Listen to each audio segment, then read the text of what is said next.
It is 6:49. This is your morning in 8 minutes. This morning, the FAA and the NTSB investigating a helicopter crash that killed a Tennessee Highway Patrol officer and a Marion County deputy. This happened in Marion County, just west of Chattanooga, around 4 o'clock yesterday. The crash site right near State Route 134. This morning, I-24 is back open after being shut down for several hours. A witness tells us he saw the helicopter hit power lines before crashing in the woods. Dan Hostetler tells us at one point the helicopter was only a couple hundred feet from where he was. Dan says he saw a black cloud of smoke and a white flash. Then came the power lines. Sure enough, the power line started gliding down toward me, and all I could think of is going just laying right on top of me. And so I slammed on the brakes, and I stopped about 2 car lengths from the line. Both the FAA and NTSB are investigating. We'll continue to follow this story all morning long and bring you any updates on WBXX and in the WVLT News app. And new this morning, a fire is out at an apartment complex in South Knoxville. It happened while you were sleeping at the Stonewall Lofts on Chapman Highway. Crews say a woman inside one of the apartments woke up to the smell of smoke and pulled the fire alarm. Everyone's okay. Firefighters are now working to figure out how it started. And right now, the Tennessee Highway Patrol needs your help identifying the driver of this truck. Take a look at your screen. Troopers say this truck driver hit a 14-year-old and drove away. It happened Sunday in Jefferson County.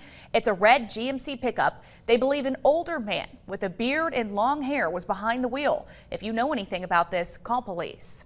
Meanwhile, police are issuing an arrest warrant for Walter Mendez. Morristown police say he is the person accused of crashing a car into a house, killing an 18-month-old child. This happened on Saturday night on Louise Avenue. If you have any information, call police. Take a look at your screen. The Knox County Regional Forensic Center is asking for your help identifying a man who's been dead for more than 2 years. They found his body near a homeless camp by the railroad tracks at Scottish Pike Park in Knoxville.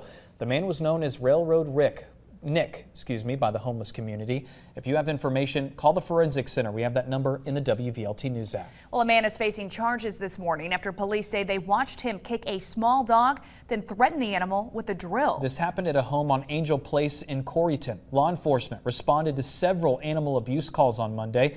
When they got there, police saw Chad Allen kick a dog in his garage and threaten the animal with a drill from a workbench. Allen now charged with animal cruelty. He also faces some previous charges of theft.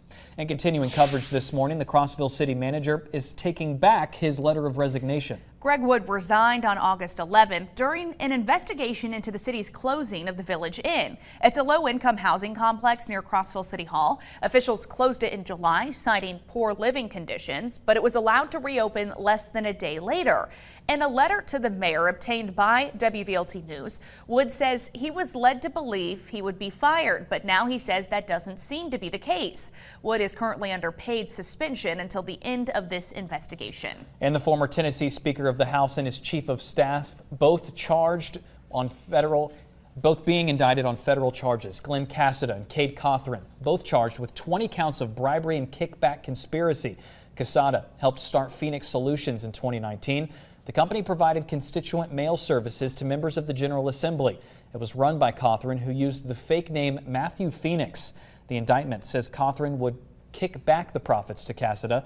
Both could face 20 years if convicted. Well, Gatlinburg and Sevier County officials, they're moving forward this morning with a plan to construct a memorial for wildfire victims from 2016. The contract being awarded to Whaley Construction in Kodak. The cost, close to $1 million. The city of Gatlinburg and Sevier County will fund 20% of it.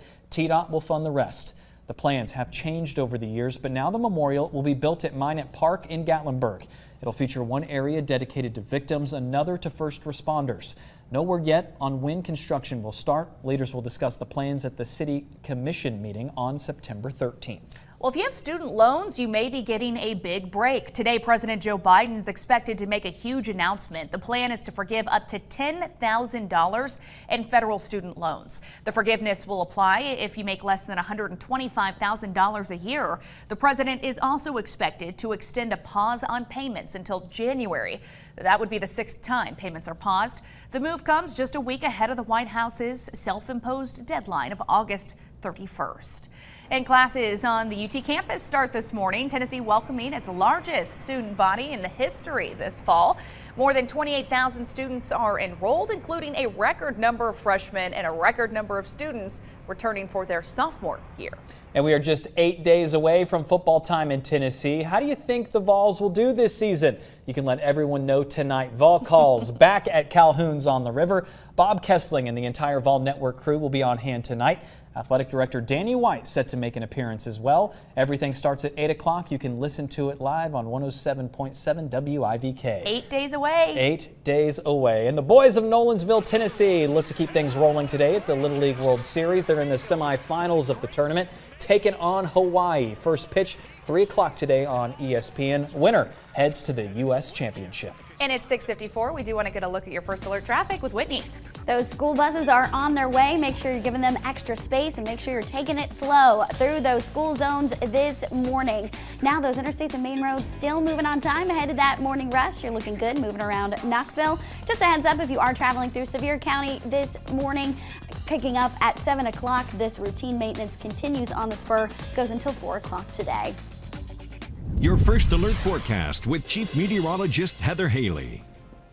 6:55, and with limited rain and a lot of heat today, you might want to get some things done outdoors. Just keep in mind we have a few storms we're tracking at times tomorrow. Still some downpours and storms pulse up Friday into your weekend, but that's because that humidity basically is surging back into town tomorrow and leaving us steamy moving forward. So yes, a hot day today, then a few storms tomorrow. So I wanted to show you what that adds up to as we have these spikes up to these blues, even this isolated purple. Those blues are ½ an inch to an inch. Purple spikes 1+. So that's where you can see multiple storms at the tops of the Smokies trying to come down the mountain into parts of the valley. So a heads up, maybe get some yard work done today. A lot of you farmers have been chatting with me on my Facebook page this morning saying you're trying to get some things done, get that hay taken care of. Got a couple of downpours dotted along the plateau tomorrow as well. You can see a couple of those showers and storms reaching the Tennessee-Kentucky line as this reaches up from the south, creates a few storms across northeast Tennessee. So right now it feels great. Earlier the better for being outside. 64 right now, Knoxville 60 in Harlan, even 59 La Follette.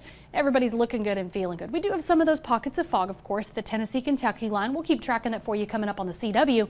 But for now, we can track that beautiful clear sky and a mostly sunny day. Getting that high today right around 90. We got multiple spots hitting that 90-degree mark in that forecast where you live. So we'll talk more about that. And of course, those storm chances ahead coming up on the CW. Yeah, you said it earlier. Get outside today if you can. I know I'm going to try. Yeah, all of Golf us. course, if you're just going to go for a stroll, whatever you want to do. Stroll. Stroll through the golf course. That's a thing I do a lot. 6:56. We're headed over to WBXX on this Wednesday morning. Have a good day.